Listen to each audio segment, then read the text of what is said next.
This program is brought to you by Link TV for educational and non-commercial use only.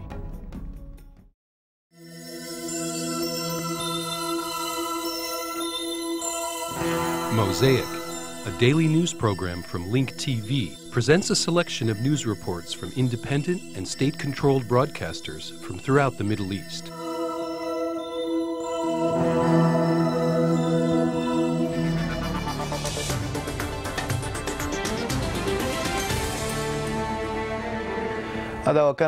Demonstrators took to the streets in Baghdad, Basra, and Najaf to demand the ban of Ba'ath Party members from participating in the upcoming parliamentary elections.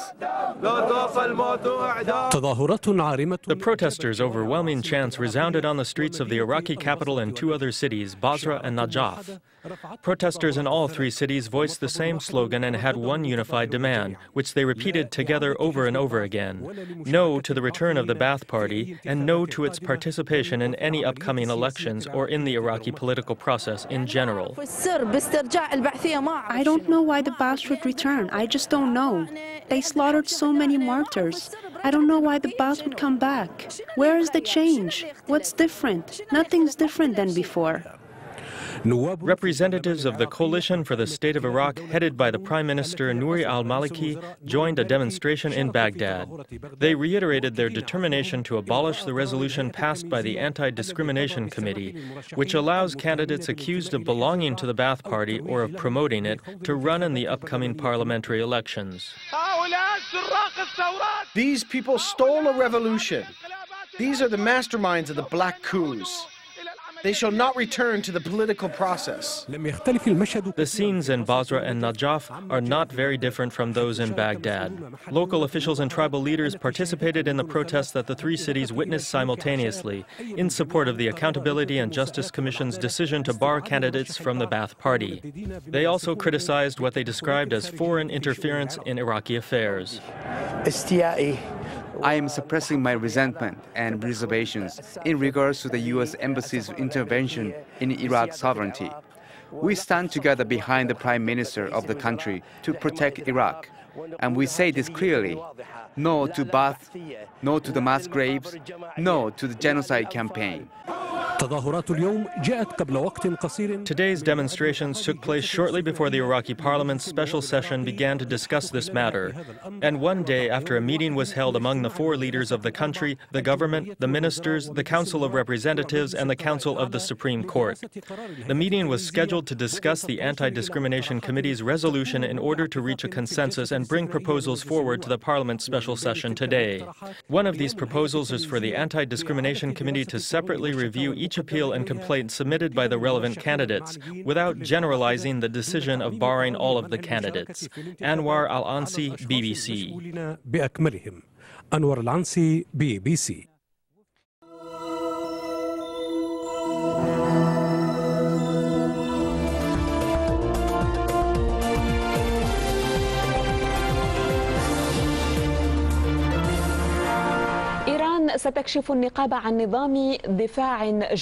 Iran will unveil a domestically built air defense system to protect its nuclear plants from potential airstrikes.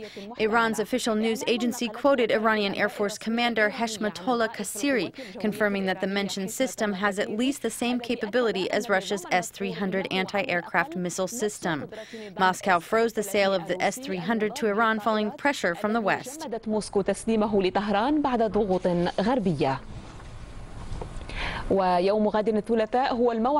Yesterday, the Iranian president issued orders, and tomorrow is the day on which Iran plans to begin producing highly enriched uranium in the Natanz facility. The chief of Iran's nuclear agency, Ali Akbar Salehi, affirmed that his country will inform the International Atomic Energy Agency today of its intention to enrich uranium by 20%, stressing that Iran would halt this process if it received the fuel as agreed on by the superpowers. Salehi also reiterated his country's determination to build 10 new plants to enrich uranium.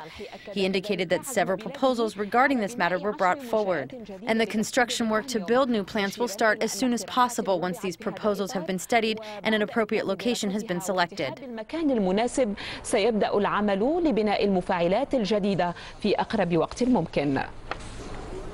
انطلاقا من المثل الإيراني القائل Iranian President Mahmoud Ahmadinejad's orders to the Iranian nuclear organization began with the Iranian saying, "Show them the worst." He ordered the start of enriching uranium at a high percentage, cutting off all possibilities of Iran retreating from its position on the nuclear issue challenged by Western pressures. On the uranium exchange deal, I say that the door to the cooperation with Western countries is no longer open. I asked the chief of the Iranian nuclear organization to begin the work on the production of 20% fuel using centrifuges. The chief of the Iranian nuclear organization believed that Ahmadinejad left the door open for a diplomatic solution to his country's nuclear issue, on the condition that negotiations with Western countries have no preconditions. He indicated that the president is trying to gain more time, while fully preparing to begin the enrichment at any time. The president gave orders to fully prepare to begin enriching uranium at a high level. While there has been no agreement with the West, we should be prepared to enrich, considering the little time we have and the few chances that we have. Political observers think that Ahmadinejad's talks about Iran's readiness to exchange uranium with the possibility of enriching it domestically reflected Tehran's desire to gain the international community's trust. Iran wishes to cooperate with the 5+1 countries and the International Atomic Energy Agency to remove the artificial barriers and fears in the minds of some of these countries. But in return, of course, producing 31 kilograms of highly enriched uranium is very costly.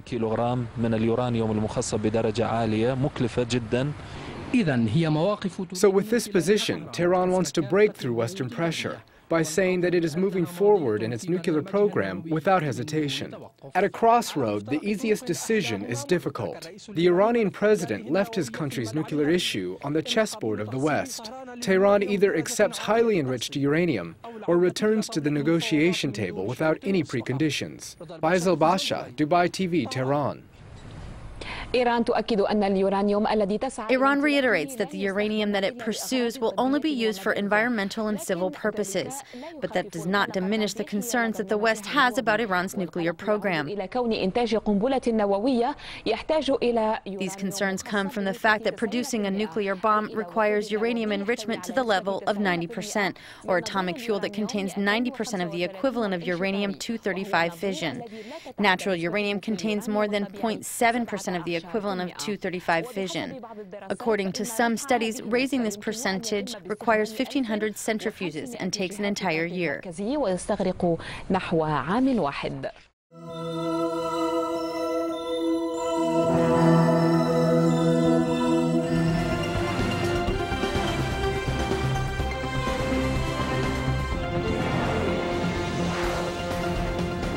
Iran's announcement of its decision to begin enriching uranium up to 20% has continued to draw harsh reactions from a number of Western countries.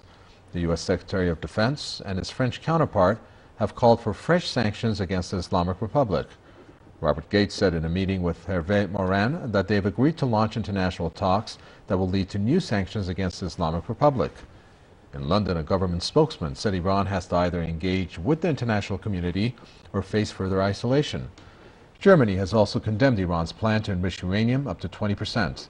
On Sunday, Berlin called on Beijing and Moscow to join other partners in pressuring Tehran. China and Russia oppose a fresh sanctions regime and urge diplomacy instead. Russia wants Iran to send its low-grade uranium abroad for enrichment to fuel grade. Iran has officially informed the International Atomic Energy Agency, IAEA, of its plans to enrich uranium up to 20%. Iran's envoy to the IAEA, Alaskar Sultaniya, says Tehran has, in a letter, invited the UN nuclear inspectors to visit Iran and monitor the enrichment activities. Sultaniya says it's been 8 months since Iran asked the agency to supply the nuclear fuel it needs for the research reactor in Tehran. He says the reactor, which produces medical isotopes, is in urgent need of new fuel. Sultaniya says Tehran offered an opportunity to the West via the proposal of a nuclear swap deal. Still, he says, Iran expects industrialized countries to take advantage of the chance for cooperation, not confrontation. On Sunday, Iran's president ordered the country's atomic organization to enrich uranium to 20% to supply fuel for the Tehran reactor.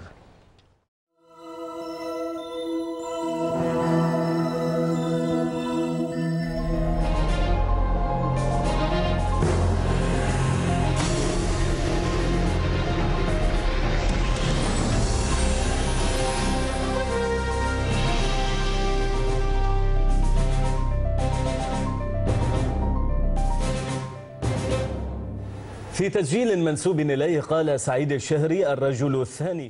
deputy leader in the Arabian Peninsula, Sayed al-Shari, said that the attempted bombing of a U.S. plane in Detroit was planned under the direct consultation of al-Qaeda leader Osama bin Laden. al-Shari warned of attacks to cut what he described as the tails of the crusaders in the region. He further said that the attacks will help al-Qaeda leaders Mullah Muhammad Omar and Osama bin Laden achieve victory.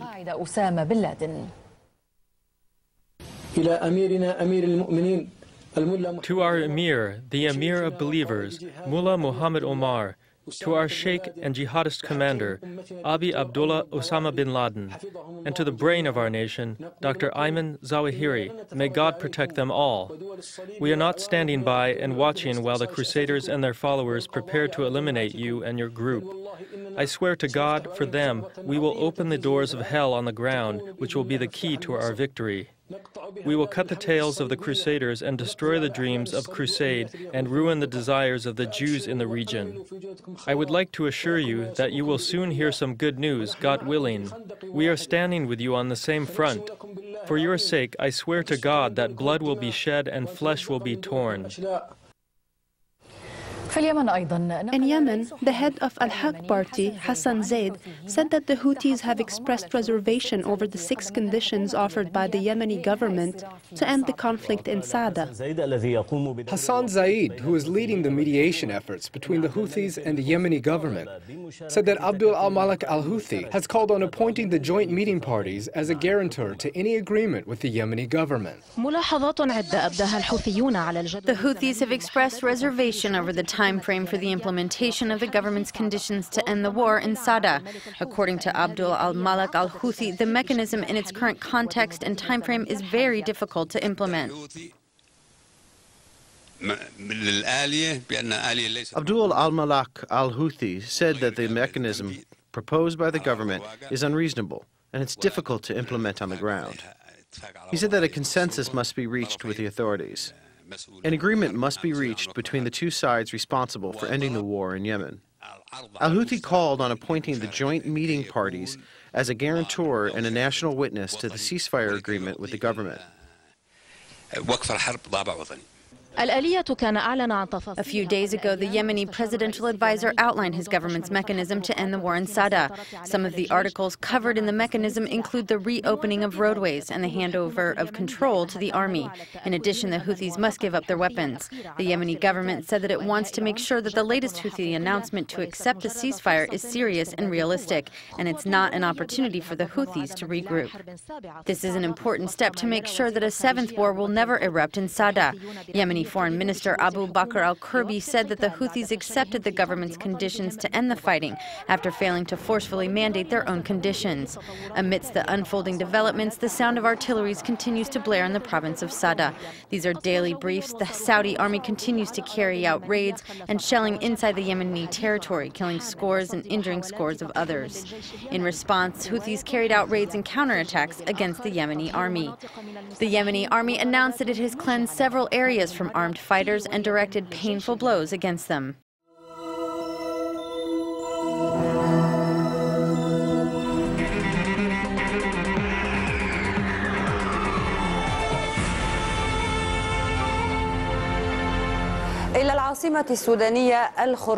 Chadian President Idris Deby arrived at the Sudanese capital Khartoum, where he was met by his Sudanese counterpart, Omar al-Bashir. This is Deby's first visit to Sudan since 2004. The visit aims to boost relations between the 2 African neighbors, Chad and Sudan. The visit of the Chadian President Idris Deby comes after relations between Sudan and Chad improved. Sudan and Chad signed last month a military agreement on border security, the first military commitment by both countries to end border violence. The military agreement commits Khartoum and N'Djamena to a time frame for forming a joint security force led by Sudan in the first 6 months. Both nations have accused each other of harboring and supporting rebel movements in Sudan and Chad.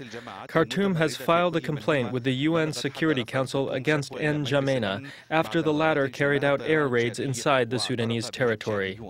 Khartoum said that some Sudanese armed groups, which are fueling the armed conflicts in Darfur, are receiving logistical and financial support from Chad. On the other hand, N'Djamena accused Sudan of supporting armed groups in Chad's northern regions. All eyes are focused on Khartoum, where the Chadian president, Idriss Déby, met with his Sudanese counterpart, Omar al-Bashir. The meeting aims to help end the more than 5-year bloody hostility between Sudan and Chad. Yasser Mohammed Ali, Al Arabiya.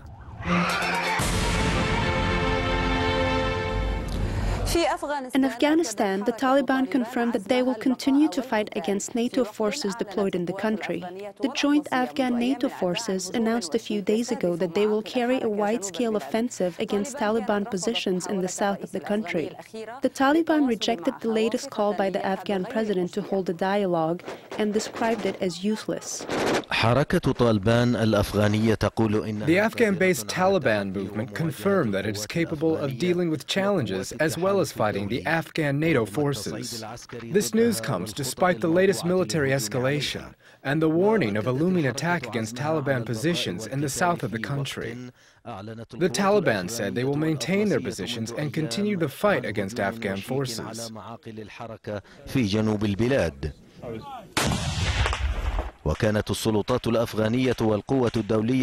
Meanwhile, Afghan and NATO forces said that they are preparing for a wide-scale military offensive against Taliban positions in the south of the country. The Afghan authorities, the International Security Assistance Force, and the U.S.-led NATO forces have announced a plan to carry out a wide-scale military operation against prominent Taliban positions in the area of Marja in the Helmand province. Military officials, however, doubt that the offensive will be launched by the end of this week. A Taliban spokesperson said that Afghan and foreign forces have arrived in the area of Marja and that his fighters are firing shells against the invading forces.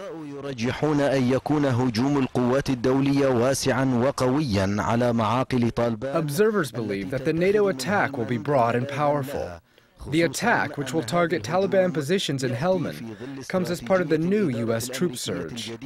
The U.S. said it will deploy 30,000 additional troops in Afghanistan in order to counter the Taliban.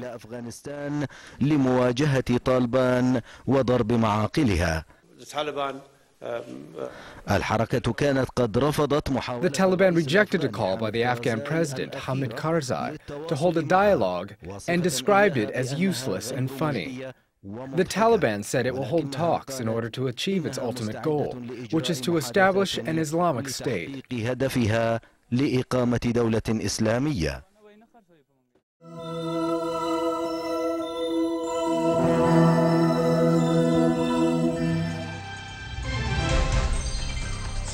His Majesty the King has warned that Middle East peace prospects will diminish unless Palestinians and Israelis start serious and effective negotiations to solve the conflict. He spoke in a conversation session moderated by Newsweek editor Fareed Zakaria at the annual World Economic Forum 2010 in the Swiss resort of Davos late last month. The King said the core issue in the region is the Israeli-Palestinian conflict, and the two-state solution is the only viable means to bring about peace. The King was asked whether he is optimistic about change in the region. Actually, this is probably the first time where I'm somewhat pessimistic. As we all know, the core issue in the region is the Israeli-Palestinian issue. As you've said, it's been going on for so many decades, so much suffering, so much frustration. And it can only get worse if we don't solve the problem. And you said, you know, all of us in the international community are frustrated. We have to understand the connectivity. All of us in the international community also pay the price for not solving this problem. The process is at the moment. We are working to try and get the Israelis and Palestinians back to the tables. The proximity talks hopefully will come underway. We are waiting for the United States to hopefully give us undivided attention on this issue. So if we don't get a clear mandate over the next month or so, then I'm not convinced that we're going to move the process forward.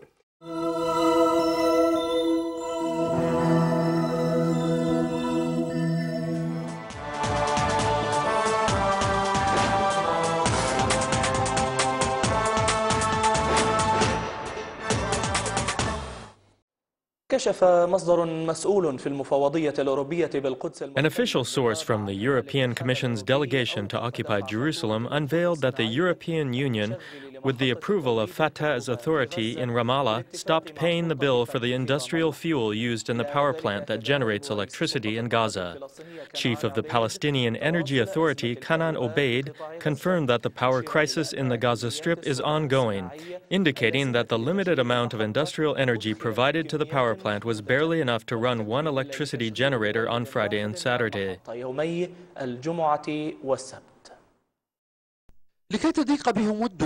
Their world is getting tightened even more, and the siege has been renewed. The Palestinians are suffering, but they do not ask for help from anyone, because they know that help can only come from God.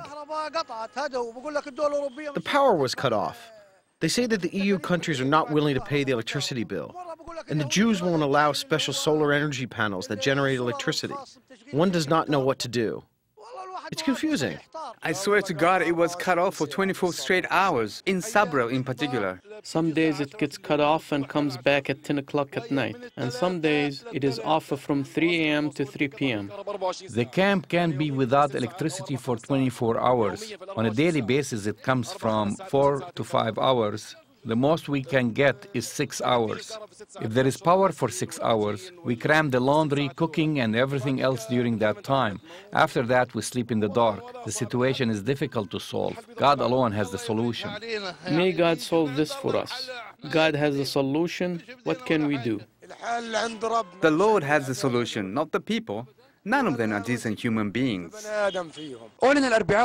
On Wednesday, it appeared that the problem was solved. Energy was provided to run the power plant efficiently. The situation is still the same, and the energy provided is only enough to continue running one of the two machines at a time. The decrease of energy continues.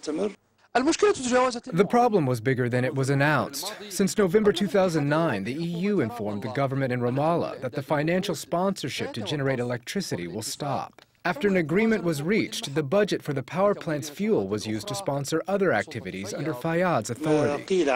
It has been said that Fayyad's interference in solving the crisis, or that Fayyad created the crisis. He aggravated the situation and the crisis continues.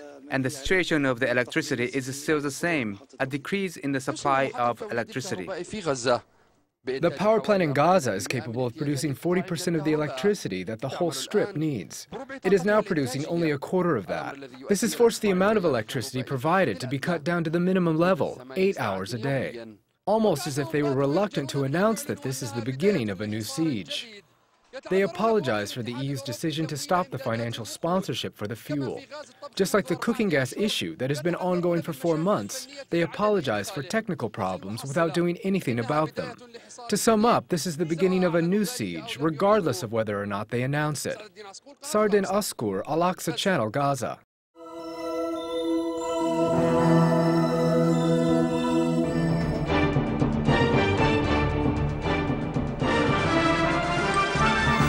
في هذا المجال أستاذ عاشور الشامس حول هذه المسألة الخيارات الليبية في حال Professor Ashur al-Shams, is Professor Sanisi al-Basiki's statement true? Has Libya played a role in Africa in the past? Does Libya have the geographic, economic, and demographic factors that enable it to play a role internationally in regards to Arab and African issues or those of the Mediterranean region? أو كما يلمح حاليا بإمكانية يعني لعب دور في البحر المتوسط. بالتأكيد طبعا يعني ليبيا عندها الإمكانيات وعندها الاتصالات. Of course, Libya has the capabilities and it has the connections. It can play an important role at the African and Arab levels. The Libyan role in Africa is not surprising. ليبيا ظلت تتدخل في شؤون أفريقيا منذ الثمانينات. وكان لها يعني ميزانيات ضخمة جدا في أفريقيا ولها إلى الآن ميزانيات ضخمة جدا في Libya has always been intervening in African affairs since the 1980s. It has invested huge funds in Africa and these funds are continuous. Of course, Libya stood with Mandela during his struggle for freedom in South Africa. Libya also played a strong role in Uganda. Therefore, the Libyan role in Africa is not surprising. كان لها دور كبير جدا. ويعني المهم أنها ليست مفاجأة ولكنها أحد الخيارات اللي كانت يعني موجودة مش مطروحة لكن موجودة. As Professor Sanisi said, the Arabs have betrayed Libya. Gaddafi lost hope that the Arabs would support him in the Lockerbie case and during the siege. However, he managed to influence African countries to take strong positions in support of Libya. These African positions were important. They were not small ones. لكي تتخذ مواقف في صالحه يعني مواقف كبيره مش مواقف بسيطه. حتى المواقف الافريقيه اثناء الحصار. Were the African positions taken during the siege on Libya more daring than those taken by Arab countries? Were they based on principle? مبدئيا صعب شويه نقول مبدئيا لكن يعني مواقف يعني. Yes, but it's hard to say that the African countries supported Libya in principle. Rather, they were motivated by money and they were encouraged to show support. Also, some international forces, even in Europe, encouraged Gaddafi to enhance his role in Africa as a way to increase his leverage against leading countries. لكي يعني يكون له مجال انه يضغط به على الدول الكبرى مثلا. ولا ننسى ان امريكا يعني هناك مؤشرات كثيره جدا. Also, we should not forget that there are many indications that the U.S. believes that Gaddafi has an important role in Africa. The U.S. thinks about Gaddafi's reactions when they want to intervene in some areas in Africa, such as Chad, Sudan, Uganda, and Somalia. Gaddafi has a great deal of influence there. Many people in these countries listen to Gaddafi even more than they listen to the United States. However, after Mandela left office, the special relationship between South Africa and Gaddafi vanished, and Libya no longer has any influence over there. Gaddafi lost influence in big African countries such as Nigeria, Zimbabwe, and South Africa. Get more news about the Middle East online at linktv.org/mosaic. The Mosaic webpage offers a complete archive of Mosaic programs, program transcripts, the Mosaic video podcast, and the Mosaic Intelligence Report, a weekly analysis of the hottest stories from the Middle East. The views expressed on Mosaic are those of the participating broadcasters, not Link TV or its sponsors. The production of Mosaic is made possible with the support of viewers like you. Thank you.